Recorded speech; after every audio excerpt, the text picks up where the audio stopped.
Hi friends, நம்ம sweet potato halwa எப்படி செய்கிறதுன்னு தான் பார்க்க போகிறோம். அதுக்கு நான் 1/2 கிலோ அளவுக்கு ஸ்வீட் பொட்டேட்டோ சக்கரவள்ளி கிழங்கு எடுத்திருக்கேன். அதை நல்லா கழுவி எடுத்துகிட்டு நல்லா சின்ன சின்னதாக வெட்டி அதை இட்லி பாத்திரத்தில் வேக வச்சுக்கலாம். நல்லா ஒரு 15 நிமிஷம் போல் நல்லா வேக வச்சுக்கலாம்.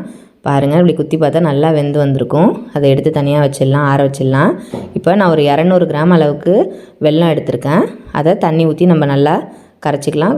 தண்ணி கொஞ்சம் கூட குறைச்சி ஊற்றிக்கலாம். நம்ம திருப்பி அடுப்பில் வச்சு கிண்டும் போது அது கெட்டியாகிடும். அல்வா செய்யும்போது நல்லா வெல்லம் கரைஞ்சால் போதும். அதுக்கப்புறம் ஒரு மிக்சர் ஜாரில் 2 ஏலக்காய் சேர்த்துட்டு அதை நல்லா லைட்டாக பவுடர் பண்ணிக்கலாம். அதுக்கப்புறம் நம்ம வேக வச்சுருந்த சக்கரவள்ளி கிழங்குல தோலெல்லாம் உரிச்சிட்டு அதையும் அது கூட சேர்த்து நல்லா தண்ணி ஊற்றி நல்லா ஃபைனாக அரைச்சிக்கலாம். நல்லா ஸ்மூத்தாக அரைச்சிக்கிட்டு அதுக்கப்புறம் ஒரு பாத்திரத்தில் நம்ம நெய் சேர்த்துக்கலாம். நான் ஒரு டேபிள் ஸ்பூன் அளவுக்கு நெய் சேர்த்துக்கிறேன். சேர்த்துட்டு கொஞ்சமாக உடச்சி வச்ச முந்திரி, திராட்சை இதெல்லாத்தையும் சேர்த்துட்டு நல்லா வறுத்து எடுத்துக்கலாம்.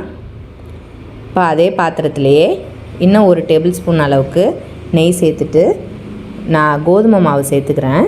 ஒரு 3 டேபிள் ஸ்பூன் அளவுக்கு கோதுமை மாவு சேர்த்துக்கிறேன். சேர்த்துட்டு அது நல்லா அதில் வறுத்துக்கலாம். வறுபடும் போது கொஞ்சம் கருகிற மாதிரி இருக்குன்னா இன்னும் கொஞ்சம் கூட நம்ம நெய் சேர்த்துக்கலாம். நான் இன்னும் ஒரு டேபிள் ஸ்பூன் அளவுக்கு நெய் சேர்த்துக்கிறேன். சேர்த்துட்டு நல்லா கலந்துக்கலாம். ஒரு நிமிஷம் போல் நல்லா நல்லா பச்சை வாசனை போகிற வரைக்கும் நல்லா வறுத்துக்கலாம். நல்லா கலரும் மாறி வந்திருக்கும். நல்லா ஃப்ளேவர் வர்றதுக்கப்புறம் நம்ம கரைச்சி வச்சுருக்க வெல்லத்தை அது கூட சேர்த்துக்கலாம். நான் தூசி இருக்குமோன்ட்டு கரைச்சிக்கிட்டேன். நான் தூசி இல்லை, நான் அப்படியே ஃபில்ட்ரு பண்ணாமலே சேர்த்துக்கிறேன். தூசி இருந்ததுன்னா ஃபில்ட்ரு பண்ணி சேர்த்துக்குங்க. சேர்த்துட்டு மீடியம் ஃப்ளேமில் வச்சுட்டு நல்லா அந்த மாவு இதில் நல்லா கரையிற அளவுக்கு நல்லா கலந்துக்கலாம், கட்டி இல்லாமல். அதுக்கப்புறம் நம்ம அரைச்சி வச்சுருக்க சக்கரவள்ளி கிழங்கையும் அது கூட சேர்த்துட்டு நல்லா சிம்மில் வச்சுட்டு நல்லா எல்லாத்தையும் ஒன்றா மிக்ஸ் பண்ணிக்கலாம். கட்டி ஏதாவது இருந்தது சக்கரவள்ளி கிழங்குல அரைப்படாமல் இருந்ததுன்னா நம்ம கரண்டியால் லைட்டாக அப்படியே மசிச்சு விட்டுக்கலாம். மசிச்சு விட்டுட்டு நல்லா கலந்துக்கலாம்.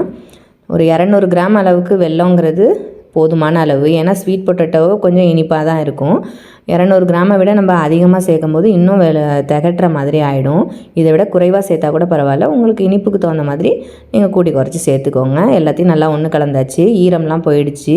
நல்லா ஒன்று திரண்டு வர ஆரம்பிக்குது. இப்போ நம்ம ஒரு டேபிள் ஸ்பூனாக நம்ம நெய் உள்ளே சேர்த்துட்டு நம்ம அப்படியே கலந்து விட்டுகிட்டே இருக்க வேண்டியதுதான். கொஞ்சமாக உப்பு, நம்ம வறுத்து வச்சுருக்க முந்திரி, திராட்சை, இன்னும் கொஞ்சம் ஒரு டேபிள் ஸ்பூன் அளவுக்கு நெய் இதை சேர்த்து நம்ம கலந்து விட்டுகிட்டே இருக்க வேண்டியதுதான். நம்ம நெய் ஒரு டேபிள் ஸ்பூனாக சேர்க்கும் போது நல்லாயிருக்கும்.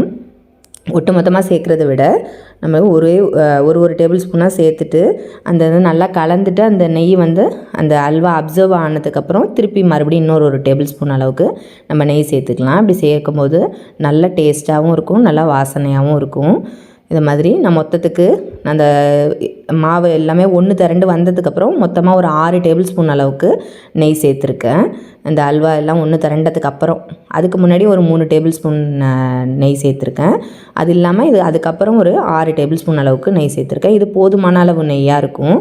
இதை தாண்டி சேர்க்க வேண்டாம். இதுவே போதுமான அளவு. தேவைப்பட்டுச்சுன்னா நீங்கள் இன்னும் கொஞ்சம் நெய் அதிகமாக தேவைப்பட்டுச்சு, இன்னும் ரிச்சாக தேவைப்பட்டுச்சுன்னா நீங்கள் இன்னும் ஒரு 3 டேபிள் ஸ்பூன் அளவுக்கு கூட நெய் கூடுதலாக சேர்த்துக்கலாம். சேர்த்துட்டு நல்லா கலந்து விடுங்க. எல்லா நெய்யும் உள்ளே அப்சர்வ் ஆனதுக்கப்புறம் திருப்பி கலந்து விடலாம். நம்ம இந்தமாரி காய்கறிலேயோ பழங்கள்லேயோ அல்வா செய்யும்போது நம்ம இந்த கோதுமை மாவு இல்லைன்னா ஏதாவது ஒரு அரிசி மாவோ கார்ன்ஃப்ளவரோ ஏதோ ஒரு மாவு பொருட்களை வறுத்து அதோட சேர்த்து செய்யும்போது நம்மளுக்கு டெக்ஸ்சர் நல்லாயிருக்கும். நம்மளுக்கு தொடுறதுக்கு இல்லாட்டினா பிசுக்குன்னு இருக்கும். கொதித்து வெளில தெரிச்சு வரும் அல்வா. இல்லாட்டினா நம்ம இந்த மாதிரி மாவு பொருட்கள் சேர்க்கலைன்னா இப்போ பாருங்கள் எல்லாம் நல்லா ஒன்று திரண்டு வருது பார்த்திங்களா. இந்த மாதிரி நல்லா சூப்பராக ஒன்று திரண்டு வராது நம்ம மாவு சேர்க்கலைன்னா. இப்போ நல்லா நெய் எல்லாமே மேலே தெரியுது, பிரிஞ்சு வந்திருக்குது. இது மாதிரி அது வரைக்கும் நம்ம இதை கிண்டி ரெடி பண்ண வேண்டியதான். ஒரு 15 நிமிஷம் போல் ஆணுச்சு நம்மளுக்கு இது ரெடி ஆகிறதுக்கு. இது மாதிரி நல்லா ஒன்று திரண்டு பாருங்கள், பாத்திரத்திலே ஒட்டவே இல்லை, உருண்டு திரண்டு வந்திருக்கு பார்த்திங்களா. இதோடய நம்ம அல்வா ரெடி ஆகிடுச்சு. கடைசியாக இறக்கும் போது மட்டும் ஒரு டேபிள் ஸ்பூன், மொத்தத்தில் 6 டேபிள் ஸ்பூனில் அந்த 1 டேபிள் ஸ்பூனை இந்த கடைசியாக இறக்க போகும்போது அது கூட சேர்த்துட்டு நல்லா கிண்டி ஆஃப் பண்ணிட வேண்டியதான். நல்லா ஸ்மூத்தாக ஸ்வீட் பொட்டேட்டோ ஹல்வா ரெடி ஆகிடுச்சு. கலரும் சூப்பராக இருக்குது. நல்லா பார்க்கவே அவ்வளோ டேஸ்டியாக இருக்குது. நல்லா ஸ்மூத்தாக இருக்குது. எடுக்கும்போதே கையில் ஒட்டாமல் நல்லா டெக்ஸ்சர் சூப்பராக இருக்குது. பாருங்கள், கரண்டிலே ஒட்டவே இல்லை, அவ்வளோ சூப்பராக இருக்குது. நீங்களும் உங்கள் வீட்டில் மறக்காமல் செஞ்சு பாருங்கள்.